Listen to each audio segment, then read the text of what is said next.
জিয়া বলছি স্বাধীনতার ডাক দিয়েছিল। আবার আমরা শুনতে পেলাম 1975 সালে 7ই নভেম্বর ভারতীয় আধিপত্যবাদ বিরোধী একটি স্লোগান, আমি জিয়া বলছি।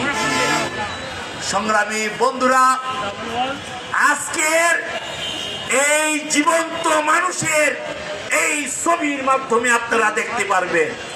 তাই আমি বাংলাদেশের বহুদলীয় গণতন্ত্রকে প্রতিষ্ঠিত করেছিল শহীদ প্রেসিডেন্ট জিয়াউর রহমান।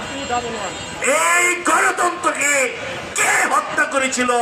1975 সালে একদলীয় শাসন ব্যবস্থা কায়েম করেছিল কে? সেই রাষ্ট্রনায়কের নাম কি ছিল? সেই স্বৈরাচারের নায়কের নাম কি ছিল? এটা আপনাদেরকে অনুধাবন করতে হবে। সেই নায়ক ছিল, স্বৈরাচারের নায়ক ছিল শেখ মুজিবুর রহমান। তারই মেয়ে দীর্ঘ 21 বছর পর ভারত থেকে এসে বাংলাদেশকে ভারতীয় আশ্রিত সেই 1993 সালে 23 জুন আপনারা জানেন, সেই আন্দোলন, যে আন্দোলনের নেতৃত্ব আমরা দিয়েছিলাম, সকলে দিয়েছিল, সেই উন্নয়নের রাজনীতি, 19 দফার রাজনীতি, সেই রাজনীতিকে শেখ হাসিনা বন্ধ করে দিয়েছিল। সেদিন কেয়ারটেকার বিল ছিল বলেই 2001-এ আবার শহীদ প্রেসিডেন্ট জিয়ার দল, বাংলাদেশ জাতীয়তাবাদী দল, নিরঙ্কুশ সংখ্যাগরিষ্ঠতার মাধ্যমে 4 দলীয় জোট রাষ্ট্র ক্ষমতায় ফিরে এসেছিল। আপনারা জানেন, দিল্লির ষড়যন্ত্রে 1-11 ফখরুদ্দিন মঈনুদ্দিনের মাধ্যমে বাংলাদেশকে আবার গ্রাস করা হলো। 2008-এর 30 ডিসেম্বর তথাকথিত নির্বাচনের মাধ্যমে, জাতীয় নির্বাচনের মাধ্যমে, সংসদ নির্বাচনের মাধ্যমে শেখ হাসিনা দীর্ঘ 17 বছর বাংলাদেশের ভোটহীন নির্বাচন পরিচালনা করে রাষ্ট্র ক্ষমতায় ছিল। সংগ্রামী বন্ধুরা, ছাত্র জনতার ঐতিহাসিক গণ বিপ্লবের মাধ্যমে বাংলাদেশ জাতীয়তাবাদী দলের চেয়ারম্যান বেগম খালেদা জিয়াকে গৃহবন্দী করে শেখ হাসিনা চেয়েছিল বাংলাদেশের শাসনকে তার আরো দীর্ঘমেয়াদী করবে, কিন্তু ছাত্র জনতার ঐতিহাসিক গণ বিপ্লবের মাধ্যমে 5ই আগস্ট 2024-এ শেখ হাসিনার সরকারের পতন হয়েছিল। আপনারা জানেন, জুলাই থেকে আগস্ট পর্যন্ত হাজার হাজার নিরপরাধ শিশু, কিশোর, ছাত্র জনতাকে শেখ হাসিনা হত্যা করেছে।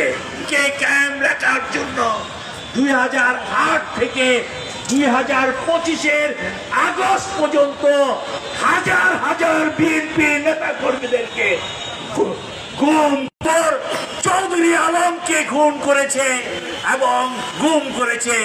সংগ্রামী বন্ধুরা, আজকে সারা বাংলাদেশে আজকে একটি রব, একটি দাবি, বাংলাদেশের গণতন্ত্রকে পুনরুদ্ধার করতে হবে।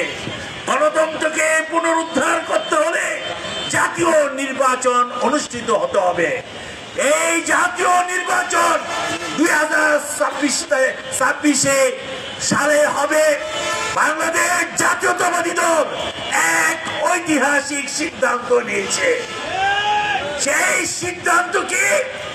নারায়ণগঞ্জ 5 নির্বাচনী এলাকায় আপনারা জানেন, আমাদের ভারপ্রাপ্ত চেয়ারম্যান মহোদয় জনাব তারেক রহমান অনেক যাচাই বাছাই করে এই নারায়ণগঞ্জ 5 নির্বাচনী এলাকার জন্য মাসুজ্জামান মাসুদকে বাংলাদেশ জাতীয়তাবাদী দলে 22 সেপ্টেম্বর কেন্দ্রীয় বিএনপির দপ্তরে সিনিয়র যুগ্ম মহাসচিব এক মুক্তি ভাইয়ের নেতৃত্বে ঢাকা বিভাগীয় সাংগঠনিক টিমের নেতৃত্বে সেখানে বিএনপির সিনিয়র নেতাদের উপস্থিতিতে তিনি বাংলাদেশ জাতীয়তাবাদী দলের প্রাথমিক সদস্য পদ গ্রহণ করেন। সংগ্রামী বন্ধুরা, আপনারা জানেন মনোনয়নপত্র অনেকে চেয়েছিল এবং এই মনোনয়ন যাচাই বাছাই করার পর বাংলাদেশ জাতীয়তাবাদী দলের স্থায়ী কমিটির সিদ্ধান্ত মোতাবেক আমাদের মাননীয় মহাসচিব মির্জা ফখরুল ইসলাম আলমগীর মহোদয়ের প্রেস কনফারেন্সের মাধ্যমে আমরা জানতে পারলাম নারায়ণগঞ্জ 5 নির্বাচনী এলাকার জাতীয় সংসদ বিএনপির পদপ্রার্থী তরুণ ব্যবসায়ী খেলোয়াড়দের প্রাণ পুরুষ, নারায়ণগঞ্জ ব্যবসায়ী সমাজের প্রাণ পুরুষ, মডেল গ্রুপের ব্যবস্থাপক পরিচালক